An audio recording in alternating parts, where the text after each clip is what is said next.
तो फ्रेंड्स, आज की इस वीडियो में हम बात करने वाले हैं आपके भारत की नदियाँ। भारत की नदियाँ हम दो पार्ट में पढ़ेंगे।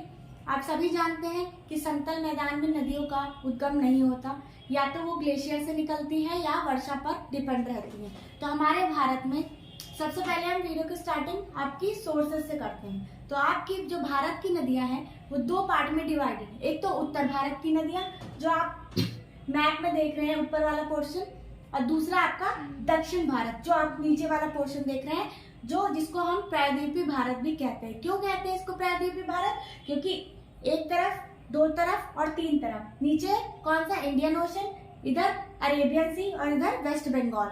तो जो पार्ट आपका तीन और पानी से घिरा हुआ होता है उसे हम प्रायद्वीपीय भारत कहते हैं।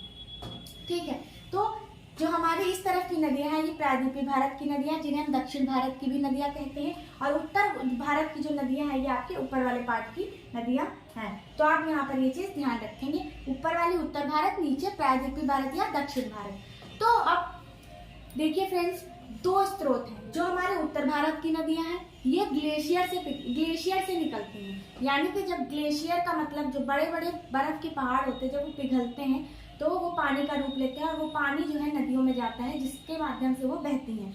तो जो उत्तर भारत की नदियां होती है वो सालों भर क्या रहती है, हरी भरी रहती है, यानी कि जल की इनमें मात्रा कम नहीं पड़ती। अगर बारिश आ जाए, आप सभी को पता है बाढ़ आ गई थी अभी उत्तराखंड में, तो ये नदियां और अपने उफान पर रहती हैं और कितना नुकसान करती हैं आप सभी जानते हैं। तो यहाँ पर जो उत्तर भारत की नदियां हैं ऊपर में से बहती हैं, जो भारत के नॉर्थ इंडिया पार्ट में, वो नदियां आपकी सारी ग्लेशियर से निकलती हैं। जो नीचे की नदियां हैं जिसमें आपकी सबसे बड़ी नदी गोदावरी, दूसरे बात गोदावरी, कृष्णा, कावेरी और तमाम सारी सहायक नदियां और भी छोटी छोटी नदियां हैं, उन पर भी हम बात करेंगे। तो वो सारी आपकी प्रायद्वीपीय भारत या दक्षिण भारत की नदियां हैं जो कि आपकी जल पर डिपेंड रहती है, यानी वर्षा पर क्या रहती, निर्भर रहती है। यानी कि जब वर्षा होगी, यानी कि आप सभी जानते हैं जब अभी आपका मानसून स्टार्ट होता है जून से लेके आपका ये अगस्त या सितंबर तक, तब तक इन नदियों में क्या होता है, जल जो है आपको भरपूर मिलेगा। फिर ये अपनी वर्षा का जो जल होता है जब खत्म हो जाता है, वर्षा बंद हो जाती है, तो इनका जल भी नदियों में कम पड़ जाता है।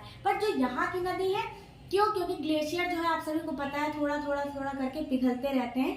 तो आप सभी जानते हैं पॉल्यूशन की वजह से ग्लेशियर हमारे आजकल गर्मी की वजह से पिघल रहे हैं। इस वजह से जो नदियां जो होती हैं यहाँ पर अपना जो है ग्लेशियर से पानी लेती हैं और बहती हैं। तो ये आपकी हमने दो पार्ट में नदियों को डिवाइड किया। दो पार्ट में हमारी नदियां डिवाइड है, उत्तर भारत और दक्षिण भारत। तो सबसे पहले इस वीडियो में हम उत्तर भारत की जो मुख्य नदियां हैं, तीन नदियां, उन पर हम बात करेंगे, जिसमें से आपकी सिंधु नदी, ब्रह्मपुत्र नदी और गंगा नदी की बात करेंगे। यहाँ पर उद्गम, सहायक नदियां और उनके साथ जो आपके एक्स्ट्रा फैक्ट्स हैं वो भी हम आपको बताएंगे, जो कि यहाँ पर लिखे नहीं है, पर हम आपको फिर भी बताएंगे क्योंकि वो हमेशा एग्जाम में वही पूछे जाते हैं। हमारी उत्तर भारत की नदियां तीन मुख्य नदियां हैं। सब नंबर 1 सिंधु नदी, उसके बाद आपकी ब्रह्मपुत्र पढ़ेंगे, फिर गंगा पढ़ेंगे। जब हम पार्ट 2 बनाएंगे, हम आपको पार्ट 2 में पूरे दक्षिण भारत की नदियां कवर करेंगे, जितनी भी आपकी प्रायद्वीपीय भारत या जिसको हम दक्षिण भारत की नदियां भी कहते हैं वो हम आप पढ़ेंगे। तो चलिए वीडियो को स्टार्ट कर लेते हैं। सबसे पहले बात करेंगे हम आपके उत्तर भारत की नदियां। तो उत्तर भारत की नदियां, सबसे पहली नदी हम सबसे पहले जो बात करेंगे आपकी सिंधु नदी की बात करेंगे।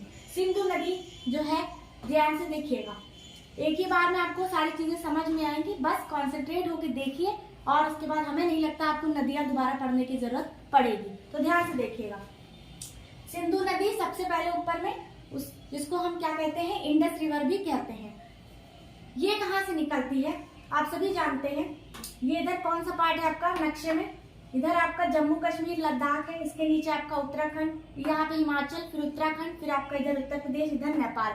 नेपाल के जस्ट ऊपर क्या है आपका, तिब्बत का पठार। कौन सा है आपका, तिब्बत का पठार। तिब्बत के पठार में ही आपकी कौन सी झील है, मानसरोवर झील। चाइना के तिब्बत में मानसरोवर झील जो है, मानसरोवर झील से निकलती है, चाइना से। ठीक है, चाइना से निकलने के बाद ये आपकी कहाँ एंटर करती है, भारत में एंटर करती है।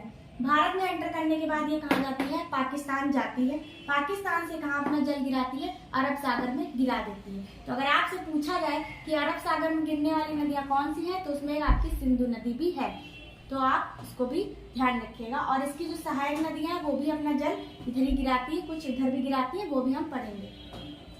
तो देखिए, तो ये कहाँ से आपकी आ रही है, तिब्बत के चाइना से निकल के मानसरोवर झील से फिर इंडिया में, फिर पाकिस्तान में, फिर अरब सागर में ये अपना जल गिरा रही है। ठीक है, तो ये चीज आपको याद रखनी है। जो इसका 80% भाग है वो किसके पास है? आपका पाकिस्तान के पास है। तो पाकिस्तान की ये नेशनल रिवर भी है। नेशनल रिवर कौन सी है? आपकी सिंधु नदी, जिसे हम इंडस रिवर भी कहते हैं, जो आपकी क्या है? सिंधु नदी है। क्योंकि आपका देखिएगा इधर तिब्बत है, इधर आपका लद्दाख है, जम्मू कश्मीर, और इधर आपका पाकिस्तान है। तो 80% जो पार्ट है इसका जो है पाकिस्तान के पास है।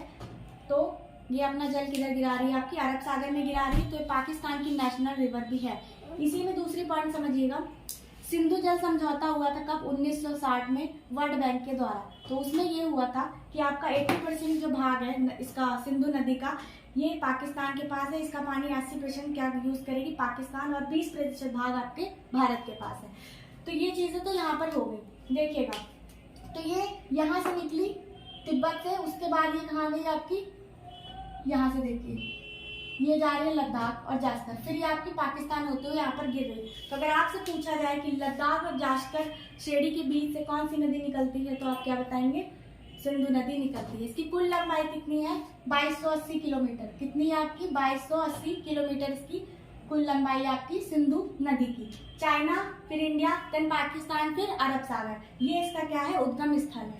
ये इसका यहाँ पर उद्गम है। तो आप ये भी चीज यहाँ पर याद रखेंगे, उद्गम। अब उसके बाद इसकी कुछ सहायक नदियां भी हैं, जैसे कि झेलम, चेनाब, रावी, व्यास, सतलज। ये इसकी सहायक नदियां हैं। और चेनाब जो है सिंधु नदी की सबसे बड़ी सहायक नदी है। ये सारी नदियां आपकी अलग अलग दर्रों से होकर निकलती हैं, अलग अलग जगह से। ये भी आप यहाँ पर देख लीजिए। जो झेलम नदी का उद्गम स्थल है वो आपकी कौन सी झील से है? वेरीनाग झील, जो कि आपकी जम्मू कश्मीर में है। वहां से आपकी झेलम नदी निकलती है। कौन सी नदी निकलती है? आपकी झेलम नदी निकलती है। और चेनाब नदी जो है आपकी बाड़ा लाचा दर्रा, जो कि आपका हिमाचल प्रदेश में है, ये वहां से निकलती है। और रावी नदी आपकी कहाँ से निकलती है? रोहतांग दर्रे, हिमाचल प्रदेश से निकलती है। फिर आपकी बात कर लेते हैं व्यास नदी, व्यास कुंड हिमाचल प्रदेश से निकलती है। फिर आपकी सतलज नदी जो है, सतलज आपकी तिब्बत के राकसताल जो है आपका क्या है? वहां से आपकी निकलती है। तो भारत में कहाँ से प्रवेश करती है आपकी सतलज नदी?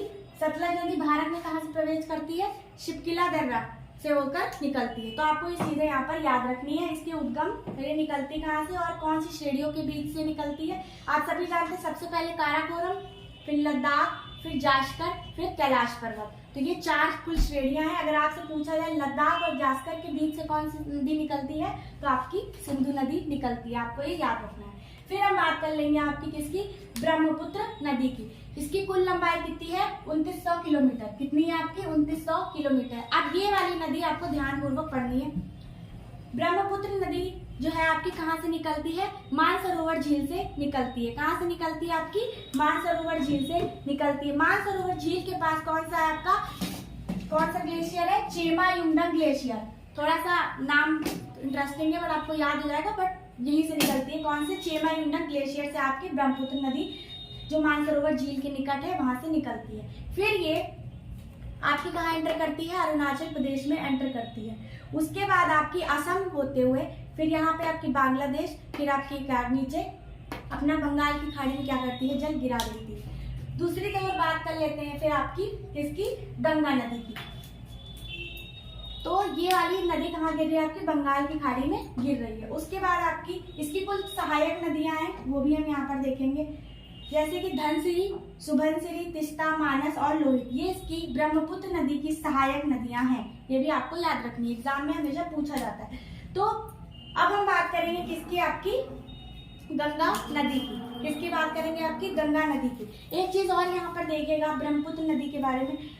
ब्रह्मपुत्र नदी जो है कहाँ से निकलती है? तिब्बत के मानसरोवर झील से। तो चाइना के लोग इसे क्या कहते हैं? सांको नदी कहते हैं। फिर ये आपकी अरुणाचल प्रदेश में एंटर करती है, तो अरुणाचल प्रदेश के लोग इसे क्या कहते हैं? आपकी दिहांग नदी कहते हैं। फिर आपकी जो असम में एंटर करती है, अरुणाचल प्रदेश के बाद आपकी असम में एंटर करती है, वहां के लोग इसे क्या कहते हैं? आपकी ब्रह्मपुत्र कहते हैं। फिर बांग्लादेश में जब ये एंटर करेगी तो वहां पर क्या हो जाएगी? जमुना।